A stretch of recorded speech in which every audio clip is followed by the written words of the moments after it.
പ്രിയ വിദ്യാർത്ഥികളെ, 9th standard English text ബുക്കിലെ 3rd lesson nothing twice Wislawa Szymborska രചിച്ച ഒരു കവിതയാണിത്. ഈ ലെസണുമായി ബന്ധപ്പെട്ട ക്വസ്റ്റ്യൻസ് ആൻഡ് ആൻസേഴ്സ് ആണ് ഈ വീഡിയോയിൽ വിശദീകരിക്കുന്നത്. എല്ലാവർക്കും ഹൃദ്യമായ സ്വാഗതം. ആദ്യം ലെറ്റ്സ് റിവൈൻഡ് ആൻഡ് റിജോയ്സ് എന്ന ക്യാപ്ഷനിൽ first question, what is the significance of the line nothing can ever happen twice?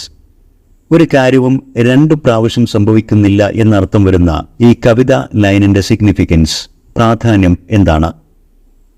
Answer: The line emphasizes the uniqueness of every moment and experience, urging us to rejoice each fleeting moment as it will never come back.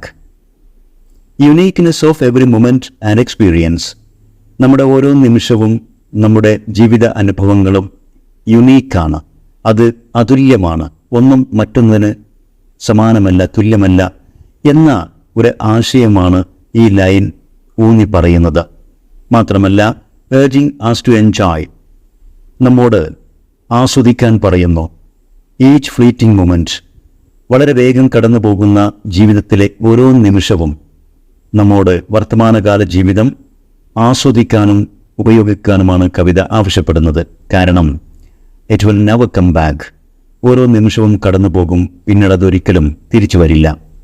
Question 2, what is the word course referred to in the second stanza? രണ്ടാം സ്റ്റാൻസയിൽ course എന്ന ഒരു പദം കൊണ്ട് എന്താണ് ഉദ്ദേശിക്കുന്നത്? Answer: the word course refers to a person's life on the earth. ഒരാളുടെ ഭൂമിയിലുള്ള ജീവിതം, അതാണ് കോഴ്സ്. ജീവിതത്തെയാണ് അതുകൊണ്ട് പരാമർശിക്കുന്നത്, ഉദ്ദേശിക്കുന്നത്. Question 3, what does the poet mean by the word this course is only offered once? കവിതയിൽ പറയുന്നു, this course is only offered once. ഈ കോഴ്സ് ഒരിക്കൽ മാത്രമേ നൽകപ്പെടുകയുള്ളൂ. എന്താണ് കവി ഇതുകൊണ്ട് ഉദ്ദേശിക്കുന്നത്? കോഴ്സ് എന്താണെന്ന് നമുക്ക് മനസ്സിലായി, ജീവിതം. അപ്പോൾ ആ കോഴ്സ് ഒരിക്കൽ മാത്രമേ നൽകപ്പെടൂ എന്ന് പറയുമ്പോൾ ജീവിതം ഒരിക്കൽ മാത്രമേ നമുക്ക് ലഭിക്കൂ എന്നർത്ഥം. It means we have only one chance to live our lives. നമ്മുടെയൊക്കെ ജീവിതം ഒരിക്കൽ മാത്രം സംഭവിക്കുന്ന ഒരു കാര്യമാണ്. And each moment that passes is gone forever. ജീവിതത്തിലെ ഓരോ നിമിഷവും കടന്നു കഴിഞ്ഞാൽ അതെന്നേക്കുമായി പോയതാണ്, പിന്നെ അതൊരിക്കലും തിരിച്ചു കിട്ടില്ല. Question 4, how does the poem reveal the uniqueness of each day? ഓരോ ദിവസത്തിൻ്റെയും വൈവിധ്യം, ഒരു ദിവസം മറ്റൊന്നിൽ നിന്നും വ്യത്യസ്തമാണ് എന്ന് എങ്ങനെയാണ് ഈ കവിത തുറന്ന് പറയുന്നത്? Answer: the poem reveals the uniqueness of each day by stating that no day copies yesterday. ഒരു ദിവസവും ഇന്നലെയെ ഇന്നിലേക്ക് കോപ്പി ചെയ്യുന്നില്ല, ഒരു ദിവസം മറ്റൊരു ദിവസം പോലെയല്ല എന്ന് കവിതാ വരിയിലൂടെ, നോ ഡേ കോപ്പീസ് യെസ്റ്റർഡേ എന്ന വരിയിലൂടെ പറഞ്ഞുകൊണ്ടാണ് യുണീക്ക്നെസ് ഓഫ് ഈച്ച് ഡേ, ഓരോ ദിവസത്തിൻ്റെയും വൈവിധ്യത്തെ കവിത റിവീൽ ചെയ്യുന്നത്, തുറന്ന് പറയുന്നത്. വിച്ച് മീൻസ്, ഇതുകൊണ്ട് അർത്ഥമാക്കുന്നത്, ഉദ്ദേശിക്കുന്നത്, the emotions and experience of each day is different from that of other days. മനുഷ്യർക്കുണ്ടാകുന്ന ഓരോ ദിവസത്തെയും വികാരങ്ങളും അനുഭവങ്ങളും മറ്റ് ദിവസങ്ങളിൽ നിന്നും വ്യത്യസ്തമാണ്. Question 5, when does the poet feel that a rose has been flung into the room? തൻ്റെ മുറിയിലേക്ക് ഒരു റോസ് പുഷ്പം എറിയപ്പെട്ടു എന്ന ഒരു അനുഭൂതി അല്ലെങ്കിൽ ഒരു അനുഭവം എപ്പോഴാണ് കവിക്ക് ഉണ്ടാകുന്നത്? The poet feels as if a rose has been flung into the room whenever someone accidentally mentions the name of a beloved person. തൻ്റെ പ്രിയപ്പെട്ട ഏതെങ്കിലും ഒരു വ്യക്തിയുടെ പേര് ആരെങ്കിലും അവിചാരിതമായി പറയുമ്പോഴാണ് അങ്ങനെ ഒരു അനുഭവം, ഒരു റോസ് തൻ്റെ റൂമിലേക്ക് എറിയപ്പെട്ട പോലെയുള്ള ഒരു അനുഭവം ഉണ്ടാകുന്നത്. Question 6, why can't the poet help looking at the clock? എന്തുകൊണ്ടാണ് കവിക്ക് ക്ലോക്കിൽ നോക്കാതിരിക്കാൻ കഴിയാത്തത്? ക്ലോക്കിലേക്ക് തന്നെ നോക്കിക്കൊണ്ടിരിക്കുന്നു, എന്തുകൊണ്ട്? Answer: the speaker cannot help looking at the clock because even when he is still with his beloved one, he is well aware of the transient nature of his emotions and the rapid passage of time. ക്ലോക്കിലേക്ക് നോക്കാതിരിക്കാൻ കഴിയാതെ വരുന്നത് തൻ്റെ പ്രിയപ്പെട്ട വ്യക്തി തന്നോടൊപ്പം ഉണ്ടായിരിക്കുമ്പോൾ പോലും തൻ്റെ വികാരങ്ങൾ നൈമിഷികമാണെന്നും സമയം അതിവേഗം കടന്നു പോകുകയാണെന്നുമുള്ള ബോധ്യം സ്പീക്കർക്കുണ്ട്, കവിക്കുണ്ട്. അതുകൊണ്ടാണ് ക്ലോക്കിലേക്ക് തന്നെ നോക്കിയിരിക്കുന്നത്. Question 7. Why does the poet ask us not to treat the fleeting day with fear and sorrow? അതിവേഗം കടന്നു പോകുന്ന ദിവസത്തെ നോക്കി ഭയപ്പെടരുത്, ദുഃഖിക്കരുത് എന്ന് കവി നമ്മോട് പറയുന്നു. എന്തുകൊണ്ട്? Answer. The poet advises us not to treat the fleeting day with fear and sorrow because time waits for no one. അതിവേഗം കടന്നു പോകുന്ന ദിവസത്തെ ദുഃഖത്തോടെയും ഭയത്തോടെയും നോക്കിക്കാണേണ്ടതില്ല എന്ന് ഉപദേശിക്കാനുള്ള കാരണം, time waits for no one, സമയം ആർക്കു വേണ്ടിയും കാത്തിരിക്കില്ല.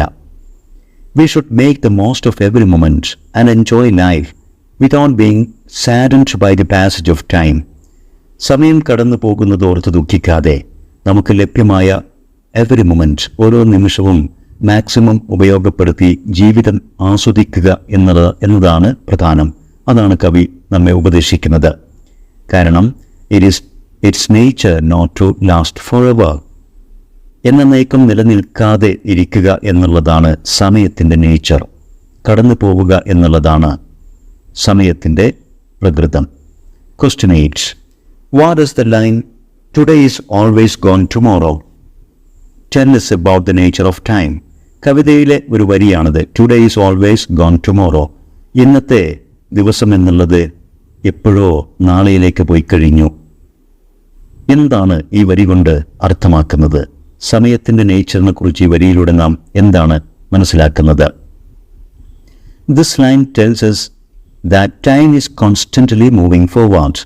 ഈ വരി നമ്മോട് പറയുന്നത് ഇന്നത്തെ ഓരോ നിമിഷവും നാളെയിലേക്ക് പോയി കഴിഞ്ഞു എന്ന് പറയുമ്പോൾ സമയം അതിവേഗം മുന്നോട്ട് നീങ്ങിക്കൊണ്ടിരിക്കുന്നു. കോൺസ്റ്റന്റ്ലി മൂവിങ് ഫോർവേഡ്, സ്ഥിരമായി ഒരു തടസ്സവുമില്ലാതെ അത് മുന്നോട്ട് ചലിച്ചുകൊണ്ടിരിക്കുന്നു. And each moment becomes part of the past. അങ്ങനെ മുന്നോട്ട് പോകുമ്പോൾ ഓരോ നിമിഷവും ഭൂതകാലത്തിൻ്റെ ഭാഗമായി മാറും. ഓരോ നിമിഷവും കടന്നുപോയ ഓരോ നിമിഷവും നമ്മുടെ പാസ്റ്റായി മാറും. We should therefore enjoy and appreciate every present moment. അതുകൊണ്ട് തന്നെ നാം ഓരോ വർത്തമാനകാലത്തെ നിമിഷങ്ങളെയും നാം ആസ്വദിക്കണം, അപ്രീഷിയേറ്റ് ചെയ്യണം. Question 9. How does the poet establish the uniqueness of each individual? ഓരോ വ്യക്തിയും മറ്റൊരാളിൽ നിന്നും വിഭിന്നനാണ് എന്ന തത്വം എങ്ങനെയാണ് കവി സ്ഥാപിക്കുന്നത്? Answer. The poet establishes the uniqueness of each individual by comparing people to drops of water. മനുഷ്യരെ ജലത്തുള്ളികളോട് കമ്പയർ ചെയ്തുകൊണ്ടാണ് ഓരോ വ്യക്തിയും മറ്റൊരാളിൽ നിന്നും വിഭിന്നനാണ് എന്ന തത്വം കവിതയിലൂടെ കവി സ്ഥാപിക്കുന്നത്. അതായത്, although people may be similar, വ്യക്തികളെല്ലാം ഒരുപോലെ ഇരിക്കുമെങ്കിലും, and coexist harmoniously, സഹവർത്തിത്തോടെ സഹകരണത്തോടെ കഴിയുമെങ്കിലും ജീവിക്കുമെങ്കിലും, ഈച്ച് പേഴ്സൺ ഈസ് ഡിസ്റ്റിങ്ക്റ്റ്. ഓരോ വ്യക്തിക്കും അവൻ്റേതായ വ്യക്തിത്വമുണ്ട്. അവൻ മറ്റൊരാളിൽ നിന്നും ഡിസ്റ്റിങ്ക്റ്റ് ആണ്, ഡിഫറെൻ്റ് ആണ്. Just like 2 drops of water are never exactly the same. 2 ജലത്തുള്ളികൾ ഒരിക്കലും സെയിം അല്ല, ഒന്ന് തന്നെയല്ല. ദോ സിമിലർ, ഒരുപോലെ ഇരിക്കുമെങ്കിലും അവ രണ്ടും രണ്ടാണ് എന്ന തത്വം പോലെയാണ് മനുഷ്യരും ഒരാളിൽ നിന്ന് വ്യത്യസ്തനാണ്. Now, let's appreciate. ഈ ക്യാപ്ഷനിലും ഏതാനും ക്വസ്റ്റ്യൻസ് നൽകിയിട്ടുണ്ട്. Question 1. How is time portrayed in the poem? കാലത്തെ, സമയത്തെ എങ്ങനെയാണ് കവിതയിലൂടെ ചിത്രീകരിക്കുന്നത്? Answer. Time is portrayed in the poem as constantly moving forwards and never repeating. ഒരിക്കലും ആവർത്തിക്കാതെ സ്ഥിരമായി അനുസ്യൂതം മുന്നോട്ട് പോയിക്കൊണ്ടിരിക്കുന്ന ഒന്നായിട്ടാണ് സമയത്തെ, കാലത്തെ കവിതയും ചിത്രീകരിച്ചിരിക്കുന്നത്. As illustrated by the lines, ഇത് ചിത്രീകരിക്കുന്ന വരികളാണ്. No day copies yesterday and it is in its nature not to stay. ഒരു ദിവസവും മറ്റൊരു ദിവസത്തെ കോപ്പി ചെയ്യുന്നില്ല. It is in its nature not to stay.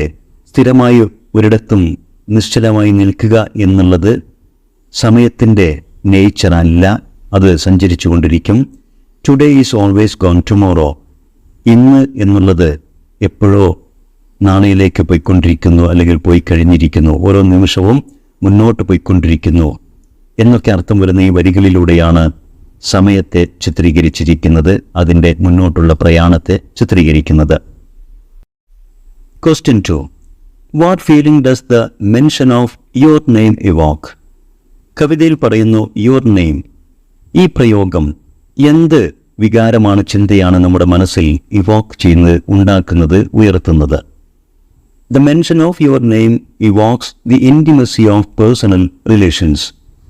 മനുഷ്യബന്ധം, അതിൻ്റെ ഇൻറ്റിമസി, മാനസികമായ അടുപ്പം, വ്യക്തികൾക്കിടയിലുള്ള മാനസിക അടുപ്പം എന്നുള്ള ഒരു വികാരമാണ് യുവർ നെയിം എന്നുള്ള പ്രയോഗം നമ്മുടെ മനസ്സിലേക്ക് കൊണ്ടുവരുന്നത്. Question 3. What does the clock symbolize?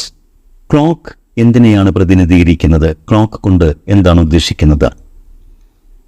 Answer. The clock symbolizes the fleeting nature of time, serving as a warning to us that we must make the most of the present moments. Symbolizes the fleeting nature of time. സമയത്തിൻ്റെ അതിവേഗം കടന്നു പോവുക എന്നുള്ള ആ പ്രകൃതത്തെയാണ് ഇത് പ്രതിനിധീകരിക്കുന്നത്. മാത്രമല്ല, clock നമുക്കൊരു വാർണിംഗ് കൂടെ നൽകുന്നു. We must make the most of the present moments. വർത്തമാന നിമിഷങ്ങൾ, നമുക്ക് ലഭിക്കുന്ന വർത്തമാനകാല നിമിഷങ്ങൾ അത് മാക്സിമം ഉപയോഗപ്പെടുത്തണം. കാത്തിരുന്നാൽ അത് നഷ്ടമാകും, നഷ്ടമായ സമയം പിന്നെ തിരിച്ചു കിട്ടില്ല എന്നുള്ള ഒരു വാർണിംഗ് കൂടെ ഈ ക്ലോക്ക് എന്ന സിംബലിലൂടെ കവി നൽകാൻ ഉദ്ദേശിക്കുന്നു. Question 4. How does the poem view human relationships? മനുഷ്യബന്ധങ്ങളെ എങ്ങനെയാണ് കവിത കാണുന്നത്? കവിതയിലൂടെ അതെങ്ങനെയാണ് വിശദീകരിക്കുന്നത്? Answer. The poem portrays human relationship as something that has the beauty and fragrance of a rose. ഒരു റോസ് പുഷ്പത്തിൻ്റെ സൗന്ദര്യവും അതിൻ്റെ സുഗന്ധവും ഇതുപോലെയാണ് മനുഷ്യബന്ധങ്ങളും. മനുഷ്യബന്ധത്തിനും സൗന്ദര്യവും സുഗന്ധവുമുണ്ട്. Although each individual is different, ഓരോ വ്യക്തിയും വ്യത്യസ്തനാണെങ്കിലും people seek a cause or harmony. ജനങ്ങളെല്ലാം ഒരുമ ആഗ്രഹിക്കുന്നു. എല്ലാവരും വ്യത്യസ്തരായ വ്യക്തിത്വമുള്ള വ്യക്തികളാണെങ്കിലും ഒരുമിച്ച് കഴിയാനും സഹകരിക്കാനുമൊക്കെ ഓരോരുത്തരും ആഗ്രഹിക്കുന്നു. But the intensity of the intimacy and emotions will pass away with the passage of time. എത്ര ഒരുമിച്ച് ജീവിച്ചാലും കാലത്തിൻ്റെ കടന്നിൻ പോക്കിനോടൊപ്പം തന്നെ നമ്മുടെ വികാരങ്ങളുടെയും നമ്മുടെ അനുഭവങ്ങളുടെയും ഒക്കെ തീവ്രത, അതിൻ്റെ ഇൻറ്റിമസി, മാനസികമായ അടുപ്പം അതില്ലാതാകും. കാലം കടന്നു പോകുന്നതോടൊപ്പം തന്നെ നമ്മുടെ വികാരങ്ങളുടെയും നമ്മുടെ അനുഭവങ്ങളുടെയും എല്ലാം ഇൻറ്റൻസിറ്റി കടന്നു പോകും, അതില്ലാതെയാകും. Question 5. What is the tone of the poem? ഈ കവിതയുടെ ടോൺ അഥവാ ധ്വനി എന്താണ്? And how does it contribute to the theme?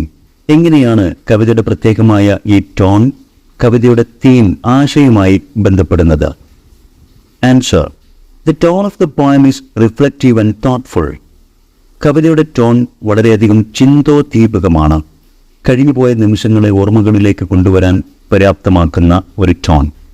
The theme of the poem urges us to live in the present. കവിതയുടെ ആശയം എന്നുള്ളത് പ്രസന്റിൽ ജീവിക്കുക എന്നുള്ളൊരു സന്ദേശമാണ്. അതായത് വർത്തമാനകാലത്ത് നമുക്ക് ലഭ്യമായ നിമിഷങ്ങളെ പാഴാക്കാതെ മാക്സിമം ഉപയോഗപ്പെടുത്തി നാം ജീവിക്കുക. And the tone encourages us to enjoy the present. വർത്തമാനകാല നിമിഷങ്ങളെ എൻജോയ് ചെയ്യാൻ, ആസ്വദിക്കാനാണ് കവിത നമ്മെ പ്രേരിപ്പിക്കുന്നത്. അതോടൊപ്പം ഈ ടോൺ നമുക്ക് സഹായകരമാകുന്നത് വർത്തമാനകാലം നാം ആസ്വദിക്കണം. And reflect on our past, കഴിഞ്ഞുപോയ നിമിഷങ്ങളെ ഓർത്തുകൊണ്ട്. Question 6. The poem emphasizes the importance of enjoying every moment in life. ജീവിതത്തിലെ ഓരോ നിമിഷവും ആസ്വദിക്കണം, അതിൻ്റെ പ്രാധാന്യമാണ് കവിത എംഫസൈസ് ചെയ്യുന്നത്, ഊന്നി പറയുന്നത്. Do you agree? ഈ ആശയത്തോട് നിങ്ങൾക്ക് യോജിപ്പുണ്ടോ? ഡിസ്കസ്, വിശദീകരിക്കുക. Yes, as the poem urges, കവിത ആവശ്യപ്പെടുന്ന പോലെ we should make the most of every present moment in our lives. നമ്മുടെയൊക്കെ ജീവിതങ്ങളിൽ നമുക്ക് ലഭിക്കുന്ന ഓരോ വർത്തമാനകാല പ്രസന്റ് മൊമെന്റും നാം മാക്സിമം ഉപയോഗപ്പെടുത്തണം. ബ്രൂഡിംഗ് ഓവർ ദ പാസ്റ്റ്, കഴിഞ്ഞു പോയതിനെക്കുറിച്ച് ഓർത്ത് വിഷമിക്കുക, അതിൽ ചിന്തിച്ചിരിക്കുക. And worrying about the future, വരാനിരിക്കുന്ന ഭാവിയെക്കുറിച്ച് വ്യാകുലതപ്പെടുക, വറീഡാവുക. ഇതെല്ലാം തന്നെ only waste the pleasures of the present, വർത്തമാനകാലത്തിൻ്റെ സന്തോഷങ്ങളെ നഷ്ടപ്പെടുത്തുക മാത്രമേ ചെയ്യുകയുള്ളൂ. കഴിഞ്ഞതിനെക്കുറിച്ചോ വരാനിരിക്കുന്നതിനെക്കുറിച്ചോ വിഷമിക്കുകയോ ആശങ്കപ്പെടുകയോ ചെയ്തിരിക്കുന്നത് ലഭ്യമായ വർത്തമാനകാല സൗഭാഗ്യങ്ങളെ ആസ്വദിക്കാതെ വേസ്റ്റാക്കുന്നതിന് തുല്യമാണ് എന്നർത്ഥം. ഇത്രയുമാണ് നത്തിങ് ട്വൈസ് എന്ന കവിതയുമായി ബന്ധപ്പെട്ട textual questions and their answers. ഈ വിശദീകരിച്ചതെല്ലാം തന്നെ വിദ്യാർത്ഥികൾക്ക് തീർച്ചയായും ഉപകാരപ്പെടും. ഈ ലെസണുമായി ബന്ധപ്പെട്ടുകൊണ്ട് ധാരാളം മറ്റ് ആക്ടിവിറ്റീസ്, പ്രത്യേകിച്ച് ഗ്രാമർ ആക്ടിവിറ്റീസ്, അതുപോലെ തന്നെ ഈ കവിതയുടെ ഒരു അപ്രീസിയേഷൻ, ഇതെല്ലാം തന്നെ വരും വീഡിയോകളിൽ വിശദീകരിക്കുന്നതാണ്. ഇത്തരത്തിൽ ഉപകാരപ്രദമായ വീഡിയോസ് തുടർന്നും ലഭിക്കാൻ English Eduport edu video YouTube channel subscribe ചെയ്യുക. നിങ്ങൾക്ക് ഉപകാരപ്പെട്ട വീഡിയോസ് നിങ്ങളുടെ സുഹൃത്തുക്കൾക്ക് ഷെയർ ചെയ്യുക. ഓരോ വീഡിയോയിലും വിശദീകരിക്കുന്ന കാര്യങ്ങൾ വിദ്യാർത്ഥികൾക്ക് ഉപകാരപ്പെട്ടു എന്ന് ഉറപ്പുണ്ടെങ്കിൽ നിങ്ങൾ ലൈക്ക് ചെയ്യുക. നിങ്ങളുടെ വിലപ്പെട്ട അഭിപ്രായങ്ങളും നിർദ്ദേശങ്ങളും കമൻറ്റ് ചെയ്യുക. Thanks for watching.